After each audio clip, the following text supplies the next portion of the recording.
첫 번째 키워드는 2019년의 젊은 여자들입니다. 이 키워드를 잡은 이유는 사실 한 2편 정도의 소설을 제외하면 나머지 소설이 모두 임금노동을 하는 20대, 30대 여성이 주인공인 소설이에요. 그래서 사실 일의 기쁨과 슬픔도 그렇고요. 여성들이 일을 한다고 할 때 그 일이라는 게 그냥 임금노동, 아주 평범하다고 보통들 생각하는 회사원, 직장 생활을 하는 사람이 아주 적극적인 주인공이 된 소설들인 거죠. 되게 그런 면에서 뭐랄까 그런 시대의 흐름 같은 거를 잘 포착한 소설이라는 생각이 드는데, 왜냐하면 한 최근 2-3년 정도 일에 관한 담론이나 이런 얘기가 엄청 많이 등장하고 있고, 특히 일하는 여성에 관한 이야기도 다른 방식으로 되게 많이 나오고 있잖아요. 그래서 작가님이 본인이 원래 하고 싶었던 얘기를 쓰신 거긴 하겠지만은 너무 뭔가 소재도 굉장히 영리하게 잘 잡았다? 이런 생각이 좀 들었어요. 그리고 본인의 이야기를 하신 셈일 텐데, 왜냐하면 회사를 다니다가 이제 그쵸. 등단하셨던 걸로 알고 있는데, 그러니까 본인의 이야기가 사실은 지금 가장 많이 새롭게 등장하는 담론이자 동시에 가장 많은 문화생활을 향유하는 계층, 그리고 가장 많이 뭐 문화만이 아니라 배우기도 많이 배우고 많이 적극적으로 발언하고 이러한 계층과 닿은 것이라고 할 수 있을 것 같은데요. 흥미로운 점은 이 모든 젊은 여성들은 계산하는 여자들이라는 겁니다. 속물이라고 표현하는 경우도 많이 나오는데, 저는 속물이라는 단어가 지칭하는 바가 여러 가지가 있기 때문에 그 안에서의 좀 부정적인 함의들을 좀 빼고 그냥 객관적으로 얘기를 해보면 그냥 계산하는 여자들이다라고 표현을 하면 어떨까 해서 이렇게 대본에 써봤어요. 그래서 첫 번째 작품이 잘 살겠습니다라는 작품입니다. 전 이 작품이 굉장히 좋았는데, 이 작품이 엄청 인상적이에요. 청첩장을 주면서 축의금이랑 희석값을 재는 거예요. 그리고 숫자로 환산되는 거죠. 모든 관계들이. 저는 이게 근데 제가 30대를 쭉 지나오면서 제 주변에서 결혼을 하고 뭐 이제 아이를 갖는 친구들도 있고 이러한 여러 친구들이나 뭐 그 과정들을 지나가는 걸 보면서 아주 익숙한 그쵸. 삶의 태도였거든요. 근데 그게 전혀 속물적인 것이 아니고 그냥 그렇게 계산을 하는 거죠. 왜냐하면 숫자로 환산이 되니까요. 우리의 삶이라는 것이, 일이라는 것도 돈이라는 숫자로 환산이 되고, 그러한 과정에서 그러한 계산을 당연히 하는 것이었는데, 이러한 인간 군상은 드러나지 않았었죠. 사실 소설에서 많이 나오지 않았었는데, 이게 굉장히 흥미로운 동시에 재밌고, 재미있는 동시에 어떤 부분에서는 마지막 부분에서 굉장히 감동하기도 했죠. 네. 그리고 일의 기쁨과 슬픔 같은 경우는 임금 대신 받은 포인트를 그쵸. 현실의 임금으로 전환을 하는 발상의 여성이 나옵니다. 이건 실제로 그 H모 회사에서, 그쵸, 카드 회사에서 벌어졌던 일이죠. 예, 누가 봐도 알 수 있는 묘사와 또 뭐 포인트라는 것이 그렇습니다. 네, 그래서 근데 사실 그 포인트라는 것은 현금이 아니잖아요. 실제 사실 생활에서 완전히 쓸 수 있는 돈은 아니죠. 어떤 인터넷 안에서 특정 뭐 쇼핑몰 뭐 이런 데서만 쓸 수 있는 건데, 그것을 현실에서 내가 써야 하는 돈, 그러니까 월급을 원래 받으면 몰 같은 데서만 쓰는 것이 아니라 내가 현금으로 화가 돼야 되지 않습니까? 그걸로 현금화를 어떻게 하는지, 뭘 통해서 현금화를 하죠? 중고 거래를 그쵸. 통해서 합니다. 우동마켓에서. 그 마켓도 또 너무 흥미롭죠. 너무 연상이 되는 그쵸. 게 있으니까 제가 최근에 또 거기서 뭘 팔았어요. 그러니까 그러한 이제 과정들이랄까? 그러니까 그 계산하는 여자들이 등장했고, 이 젊은 여성들이 그렇게 계산하면서 당연하게 일을 하면서 일상을 영위해가는 인물로 등장하는 것이 너무 재미있었어요. 맞아요. 저는 근데 이 일하는 여성의 이야기를 담은 이 장유진 작가님의 작품들이 엄청 산뜻하게 느껴지잖아요. 근데 좀 독특한 게 이 작품들 안에서 일하는 여성으로서 혹은 여성으로서 되게 힘든 지점들이 많이 나오잖아요. 일상 속에서. 근데 그것을 막 엄청 돌파한다거나 이것을 막 전복시킨다거나 이런 인물들이 아니고, 현실 안에서 자기가 할 수 있는 약간의 유머가 섞인 방법 같은 것으로 그 상황들을 해결해 나가는데, 그게 되게 이 작가님 작품 속 여성들의 공통된 태도인 것 같고, 그게 엄청 산뜻하게 느껴지더라고요.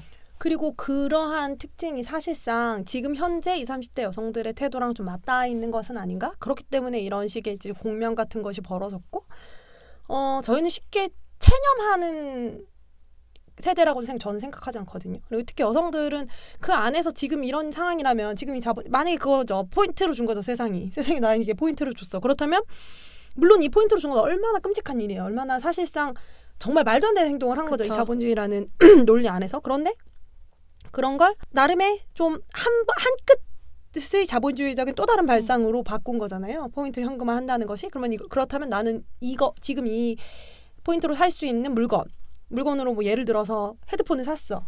그럼 이 헤드폰을 새 거잖아요. 새 거를 약간 다운된 가격으로 중고가로 팔면 나갈 거 아니에요? 그런 식으로 현금화를 하는 발상을 가져온 거죠. 근데 그게 윗세대의 시선에서 보기에는 전혀 엄청 새로운 일로 보일 수도 저는 있다는 생각이 들어요. 그쵸. 저희에게는 아니지만, 저희에게는 그럴 수 있는 일이지만, 그럴 수 있고, 그러한 발상과 그러한 세상들, 그러니까 인터넷 어떻게 보면은 웹상에서의 어떤 일들, 포인트를 현금화하고 현금을 가져오고 이러한 과정들이 저희는 사실 일상이랑 굉장히 붙어 있잖아요. 일이랑도 붙어 있고. 맞아요. 근데 그거를 사실 저는 윗세대에서는 잘 모르는 부분들도 있을 거라고 생각하고, 그랬기 때문에 되게 신선한 신인류의 출연처럼도 좀 받아들인 지점이 있지 않을까 하는 생각을 했었거든요. 근데 그들의 태도가 엄청 내가 새롭고 대단한 일을 하는 것도 아닌 거죠. 그냥 당연한 거니까. 당연한 거니까. 그걸 근데 대신 막 좌절하거나 막 고통받죠. 둘 다 고통받지 않습니까? 그분들 그 일하는 그 우동마켓에서 일하는 분도 고통받고, 현금화하는 판매하는 그 중고마켓에서 판매하는 거북이알님도 고통받으시죠. 받지만 그럼에도 불구하고 일을 계속해야 되니까 일을 계속해 나가고 오늘을 버티기 위해 조성진의 콘서트표를 예매하는 겁니다. 그러한 삶의 태도들이 보여주는 바 시대를 분명히 보여주는 면이 있는 거죠. 근데 이렇게 생각하시는 분도 있을 것 같아요. 그러니까 이를테면은 임금 같은 것을 포인트로 주는 것이 굉장히 부당한 일이고 약간 고발할 만한 일이잖아요. 그거는 노동쟁의 같은 걸 벌일 수 있는 일인데 그런 식으로 잘못된 것을 고치려고 하는 게 아니라 나름의 방식으로 뒤집는 것이 어떤 의미가 있지? 이렇게 그냥 의문을 갖는 분도 계실 것 같기는 해요. 그러니까 모두가 그럴 수는 없잖아요. 근데 장유진 작가님의 소설을 보여주는 것이 모두가 그런 상황에서 그런 식으로 대응을 할 수는 없는 거고, 우리 세대 특히 일하는 여성들이 찾은 생존 방식이라는 것 중에 하나가 이런 것이다를 보여주는 거, 그게 되게 의미가 있는 것 같아요. 맞아요. 그래서 일하는 여성들이 많이 등장을 한다는 점에서 재미있었던 이제 그 작품들이 방금 말씀드린 작품들이고, 저는 사실 정말 흥미로웠던 작품은 가사 도우미로 온 이제 장노년 한 뭐 60대, 50대 후반, 60대 정도겠죠. 여성이랑 눈치 싸움을 하면서 팽팽하게 기싸움 같은 그쵸. 것을 하는 소설인 도움의 손길이 굉장히 인상적이었습니다. 끝인가요? 어떤 점에서 인상적이셨나요? 저는 사실 장년층의 여성이 굉장히 생생한 방식으로 그려졌다는 생각을 일단 했고요.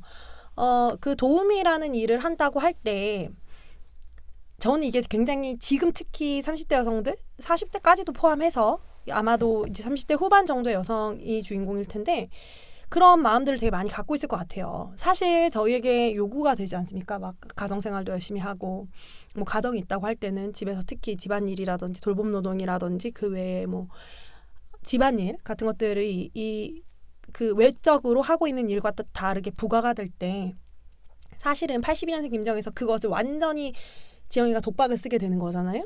그런데 사실 그런다고 할 때 도우미를 쓴다고 생각을 해보면 도우미를 쓰는 것에는 언제나 죄책감 같은 것이 따라오지 그쵸. 않습니까? 왜냐하면 그 집안일이라는 것이 여전히 한국 사회 안에서 집안일이라는 것이 여성에게 부과된 과업 중에 하나이고 그것을 내가 제대로 해내지 못한 채로 다른 도움의 손길, 너무 대단한 제목인데요. 도움의 손길을 빌려온 것으로 저는 인식되었을 것이라고 생각하는데 그러한 심리를 굉장히 잘 그렸고 그러한 심리의 과정에서 계속 기싸움 같은 것을 벌이고 그 장노년 여성은 동시에 이런 식으로 생각을 하죠. 나는 젊은 여성인 너를 도우러 왔지만 이것을 돕고 돈을 받아서 도우미 일을 하고 있지만 어느 정도는 자신이 정상가족 안에서 자신이 획득한 어떤 자녀들이라든지 그러한 뭐 종교적인 이유라든지 이런 것 때문에 이 여성을 하찮게 그쵸. 보는 지점들이 있지 않습니까? 저는 그러한 눈치 싸움이 굉장히 잘 그려졌을 뿐만 아니라 생생하게 잘 그려졌을 뿐만 아니라 윗세대 여성과 현재 지금 장유지 작가님이 그리고 있는 젊은 세대 여성과 사이의 갈등들을 굉장히 잘 묘사한 작품이라고 생각해요. 저는 방금 말씀하신 거 듣다 보니 그런 생각이 드네요. 전체적으로 일의 기쁨과 슬픔도 그렇고 방금 말씀하신 도움의 손길도 그렇고 이제 그 뒤쪽에 있는 새벽의 방문자들도 그렇고 예를 들면은 작품 안에서 한쪽이 더 권력을 많이 갖고 있는 것처럼 그려지는 관계들이 있잖아요. 그러니까 일의 기쁨과 슬픔에서 당연히 회사원 개인보다는 회사가 갑이고 도우미를 쓰는 사람이라고 할 때 도우미를 쓰는 사람이 갑인 것처럼 느껴지는 순간들이 있고, 그리고 새벽의 방문자들 같은 경우는 그 오피스텔에 성매매하러 오는 남성들을 거꾸로 이제 보기 시작하는 여성의 이야기인데, 그것도 약간 그런 식의 권력 관계를 역전시키는 방식으로 되게 글을 많이 쓰신다는 생각이 들었어요. 그래서 그런 그 기싸움 같은 거라고 해야 할까요? 그 안에서 자신을 피해자로 위치시키지 않는다라든지 맞아요. 자신을 패자 혹은 자신이 뭐 권력관계에서의 약자로만 위치시키지 않는 점이 굉장히 재미있고, 그러한 부분들이, 그러한 발상이 사실 2019년에 젊은 여성 작가가 해야 하는 발상은 아닌가 맞아요. 하는 생각도 들고 그렇습니다.